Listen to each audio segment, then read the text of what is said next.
দেখো টেন্সের সহজ সহজ ট্রিক্স, হ্যাঁ, যারা বাংলা দিয়ে শেখো বাংলা দিয়েও শিখতে পারবে, আবার ইংরেজিতে বললে ইংরেজিতেও শিখতে পারবে। ফর্মুলাগুলো তোমরা বই থেকে অনেক বইতেই আছে, তোমরা শেখো, কিন্তু এটা একটা নতুন ট্রিক্স। দেখো, I rice, present indefinite tense, present continuous tense, I am eating rice, present perfect tense, I have been eaten rice. Number 4, I have been eating rice for 2 hours।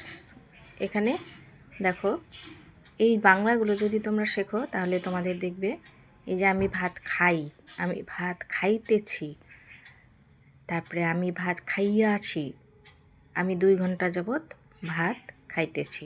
এই যে ভাষাগুলো শিখলে টেন্সের আর কোনো তোমাদের অসুবিধা হবে না। যারা নতুন করে শিখছো এবং ছোটো ক্লাস আছো এবং উঁচু ক্লাসেও টেন্সে অসুবিধা হয় দেখলাম, ওই ফর্মুলা শিখতে গিয়ে তাদের অনেকটাই অসুবিধা হয়। তাহলে এক্ষেত্রে দেখো, বাংলা দিয়ে শিখলে পরে এই যে ভাষাগুলো, খাই, খাইতেছি, খাইয়াছি, তারপরে আবার দেখো এটা খাইতেছি ঠিকই, কিন্তু ওই যে টাইম থাকবে 4 নম্বরটা, যেমন হচ্ছে প্রেজেন্ট পারফেক্ট কন্টিনিউয়াস টেন্স, এটা আমি লেখা হয়নি, লাস্টেরটা হবে প্রেজেন্ট পারফেক্ট কন্টিনিউয়াস টেন্স।